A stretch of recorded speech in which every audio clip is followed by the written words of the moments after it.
আসসালামু আলাইকুম। এসএসসি 2026 তোমরা জানো যে ডাচ বাংলা ব্যাংক ৬৭,০০০ টাকারও বেশি শিক্ষাবৃত্তি দেওয়ার ব্যবস্থা করেছে এসএসসি 2026-এর জন্য, এবং এই আবেদনের সময় আছে হাতে মাত্র 4 দিন। তো যারা আবেদন করো নাই বলবো চ্যানেলে ভিডিও আছে, ভিডিও দেখে অবশ্যই আবেদনটা করে নিও, কারণ এই আবেদনটা কিন্তু তোমার এই যে 18 থেকে 24 মাসের এসএসসি লাইফ অনেক একটা ভালো সাহায্য করবে। আর যারা এই আবেদনটা আসলে করতে পারতেছো না বা যারা বুঝো না কীভাবে করবা, তারা চাইলেই আমাদের মাধ্যমে করতে পারো। আমরা মাত্র 99 টাকা এই ওভারঅল তোমার যে প্রসেসটা আছে এটা সম্পূর্ণ করে দিব। সো তোমাদের এর জন্য মাত্র 99 টাকা চার্জ রাখা হচ্ছে, কজ এটা যদি একদম ফ্রি করি ভাই আমার সারাদিন শুধু অ্যাপ্লাই করে যেতে হবে। তো যারা যারা অ্যাপ্লাই করতে চাও তারা চাইলে এই ভিডিও ডিসক্রিপশানে দেখবে আমাদের হোয়াটসঅ্যাপ নাম্বার আছে, আমাদের হোয়াটসঅ্যাপ গ্রুপের নাম্বার আছে বা ফেসবুক পেজ আছে, ওইখানে যেয়ে আমাদের হোয়াটসঅ্যাপ নাম্বার ওখানে পেয়ে যাবে, ওখান থেকে আমাদের নক করতে পারো। তো চলো আমরা আজকে ভিডিওতে দেখি যে ওভারঅল কী বলা হয়েছে, আর আমরা ভিডিও শেষে আসলে আরেকবার বলবো যে কীভাবে কি আমাদের সাথে কথা বলবা। সো এটা হচ্ছে 2026 সালের এসএসসি বা সমান পরীক্ষায় উত্তীর্ণ ছাত্রছাত্রীদের জন্য আসলে এই বৃত্তির ব্যবস্থা করা হয়েছে। এবং এই যে বৃত্তিটা এটা আসলে ডাচ বাংলা ব্যাংক কিন্তু তাদের যে অ্যাপ্লাই সুযোগ এটা লাইফে একবারই দেয়, কজ তুমি যখন এইচএসসির পর অর্থাৎ স্নাতকের জন্য অ্যাপ্লাই করবা তখন কিন্তু এই অ্যাপ্লাইটা তারা রাখবে না, কারণ তারা সেই স্নাতকের টাইমে অর্থাৎ এইচএসসির পর যে অ্যাপ্লাইটা ওইটা তাদেরই নেয় যারা হচ্ছে এইচএসসিতে তাদের থেকে এই বৃত্তিটা পেয়েছিল। সো তারা ওইটার ভিতর থেকে আসলে সিলেক্ট করে, যার ফলে আসলে বহিরাগতরা কেউ আর ওটা ঢুকতে পারে না। সো একমাত্র বহিরাগত যে বৃত্তি দিয়ে আসলে ডাচ বাংলা ব্যাংকে ঢুকতে পারে সেটা হচ্ছে এসএসসি। সো এই যে এসএসসির বৃত্তি তোমরা যারা এখনও অ্যাপ্লাই করো না, আমি বলবো তোমরা অ্যাপ্লাই দ্রুত করো, কজ শিক্ষা প্রতিষ্ঠানে আসলে তোমাদের যারা আছে উচ্চ মাধ্যমিক স্নাতক বা স্নাতকোত্তর পর্যায়ে অধ্যয়নত মেধাবী ও আর্থিকভাবে অসচ্ছল ছাত্রছাত্রীদের বৃত্তি প্রদান করে থাকে। সো এই যে বৃত্তিটা প্রদান করে এই বৃত্তিটা কিন্তু অনেক হেল্প হয়, কজ ডাচ বাংলা ব্যাংক কিন্তু দেখো অন্যান্য যারা সার্কুলার দিচ্ছে এখন শুধু একমাত্র কিন্তু ডাচ বাংলা ব্যাংকের সার্কুলারটাই রানিং আছে, আর কারো সার্কুলার কিন্তু এখনও সচল না। অন্যরা হয়তো সার্কুলার দিবে, বাট এখন কিন্তু শুধু ডাচ বাংলা ব্যাংক একদম রেজাল্টের পরপরই ডাচ বাংলা ব্যাংক এটা আউট করে ফেলছে। সো 2026 সালে এসএসসি বা সমান পরীক্ষায় উত্তীর্ণ মেধাবী শিক্ষার্থী শিক্ষাক্ষেত্রে সহায়তা প্রত্যাশী, অর্থাৎ আমাকে অনেকেই নক করে বলেছিল যে ভাইয়া আমার তো আসলে মধ্যবিত্ত বা আমার অতটা অভাব নেই, আমি কি আসলে এই বৃত্তিটা নিতে পারি কিনা। সো আমি আপনাদের কাছে একটাই উত্তর, সেটা হচ্ছে কি আপনি আমার নিজের বিবেককে জিজ্ঞাসা করেন। আপনার বিবেক যদি বলে যে হ্যাঁ এটা আপনি আপনার যোগ্য, আপনি এটা নিয়েন, যদি জিজ্ঞাসা করেন মানে আপনাকে উত্তর না দেয় যে না ঠিক আছে এটা আপনি নিতে পারেন, আপনি নেবেন, কারণ কার কত আর্থিক সমস্যা এটা তো আমি বলতে পারবো না। অনেকের কাছে আসলে আমি জিজ্ঞাসা করতে মানে ইতস্তত বোধ করেছি যে তো আপনার বাবা কি করে না করে, কারণ এটা হচ্ছে সম্পূর্ণ আপনার ব্যক্তিগত ব্যাপার। তারপরেও হয়তো বা শিক্ষক হিসেবে বা অন্যান্য বিষয় হিসেবে আমি কিছু জিজ্ঞাসা করতেই পারি, কিন্তু আমি কিন্তু খুব বেশি পার্সোনাল কিছু জিজ্ঞাসা করতে পারি না। আমি অনেককে বলেছি যে আপনার যদি মনে হয় যে আপনি এটা যোগ্য আপনি এটা নিয়েন, বাট যদি মনে হয় যে না আপনি এটা যোগ্য না আপনি এটা নিয়েন না, কারণ এটা হচ্ছে একটা এমন একটা স্টুডেন্ট এবং বেসরকারি বৃত্তিগুলো হচ্ছে এমন একটা স্টুডেন্টের জন্য যারা আসলে পড়াশোনা করতে খুব বেশি অসুবিধা ফিল করতেছে। সবথেকে বড় অসুবিধা হচ্ছে টাকা, যেটা এদের মাধ্যমে নিয়ে তারা এটা থেকে তাদের যে অভাবটা আছে, অর্থাৎ এরা মাসে 2500 টাকা দেবে। এখন একটা 2500 টাকা হয়তো এখন দুইটা দিক থেকে একটা টিউশন পড়তে গেলে 1000-1500 টাকা লাগে। সো 2500 টাকা তো আহামরি যে তার সব সংসার চলে যাবে এমন না, বাট স্টুডেন্টরা যাতে একটু হেল্প পেতে পারে বা একটু সাহায্য পেতে পারে এটাই আসলে মেইন লক্ষ্য। সো আপনার কাছে যদি আপনি চিন্তা করেন যে যাদের আসলে সেরকম টাকা পয়সা দেওয়ার ক্ষমতা আছে আপনারা কেন নেবেন। সো এবার দেখি যে এই যে বৃত্তিটা আছে এটা স্তর হচ্ছে এসএসসি বা সমান, এবং এটা দেওয়া হবে হচ্ছে আপনার এইচএসসিতে, অর্থাৎ এসএসসি যারা আছে এরা এটা পাবে। সো এসএসসি সমান যারা পাস করেছেন তারা আসলে এই বৃত্তিটাতে তারা অ্যাপ্লাই করতে পারবেন। তো সর্বপ্রথম হচ্ছে এই বৃত্তিতে অ্যাপ্লাই করতে হলে আপনাকে 3টা ক্রাইটেরিয়া আছে। একটা হচ্ছে আপনার যে বিদ্যালয়টা আছে ওইটা যদি সিটি কর্পোরেশন এলাকার অন্তর্গত হয়, তা আপনার স্কুলটা যদি সিটি কর্পোরেশন, দেশে যে 12টা সিটি কর্পোরেশন আছে এর ভিতর হয়, তাহলে আপনাকে 5.00 বা জিপিএ 5 থাকতে হবে। একটা বিষয় কিন্তু বারবার বাদে, সেটা হচ্ছে চতুর্থ বিষয় ব্যতীত, অর্থাৎ আপনার চতুর্থ বিষয় ছাড়া। ম্যাক্সিমামের কিন্তু চতুর্থ বিষয় সহ হচ্ছে জিপিএ 5। সো চতুর্থ বিষয় ছাড়া হচ্ছে এটা থাকতে হবে। যদি চতুর্থ বিষয় সহ হয় তাহলে কিন্তু সমস্যা।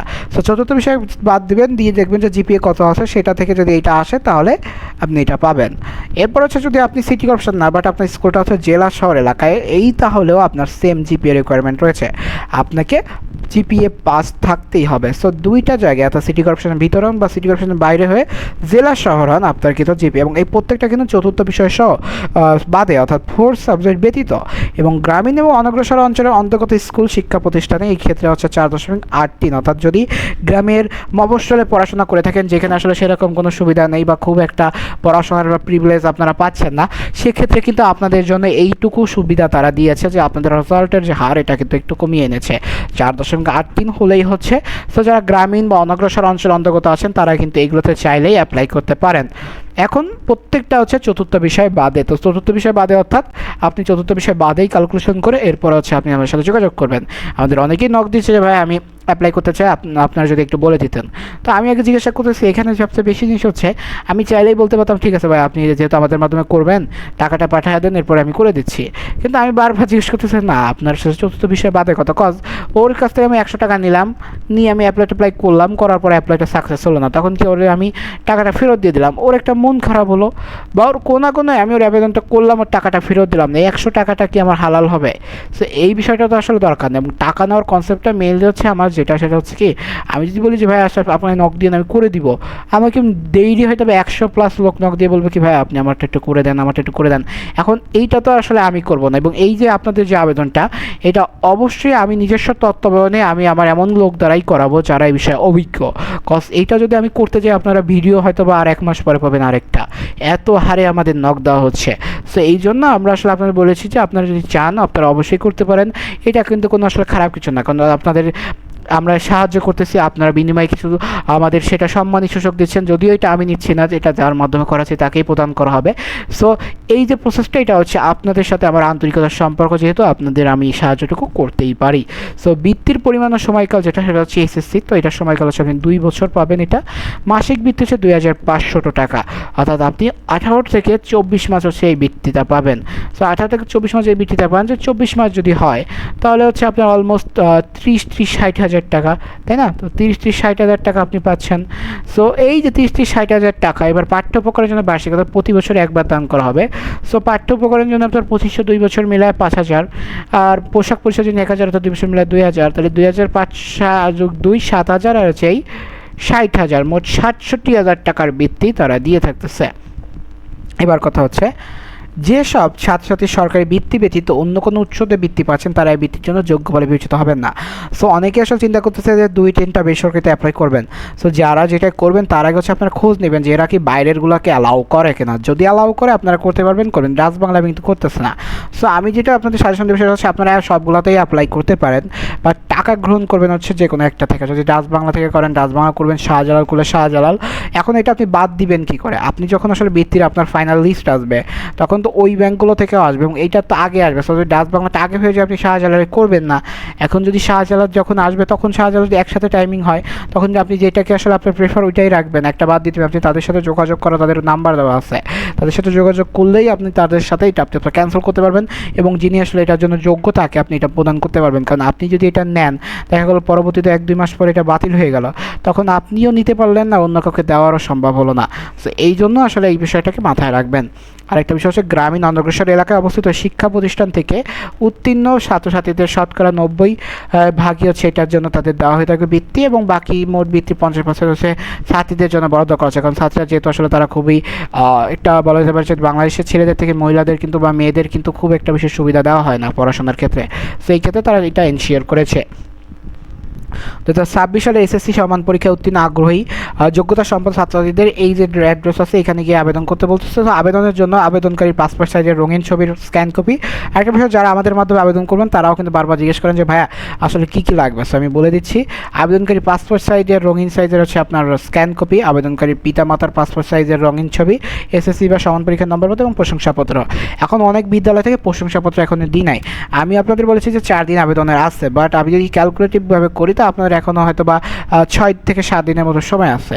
সো এই 6 থেকে 7 দিনের ভিতরে অনেক দিন লাস্টের দিকে হয়তো সার্ভার খুব বেশি বিজি থাকবে, যার ফলে কী হবে যে আপনার আবেদন করতে হয়তো বা আপনাদের খুব বেশি হাসল হতে হবে, যার ফলে যতটা দ্রুত করবেন ততটাই হচ্ছে আপনাদের জন্য এটা মঙ্গল। এবার হচ্ছে আবেদনকারী কিছু তথ্য সেটা শেষ হচ্ছে 4 তারিখ, ধরেন এখনও আপনাদের হচ্ছে 6 দিন মতো সময় আছে, বাট আমি 4 দিন কেন বলতেছি যে একটু দ্রুত করতে হবে, কজ লাস্টের দিকে হয়তো সার্ভারের সমস্যা হতে পারে।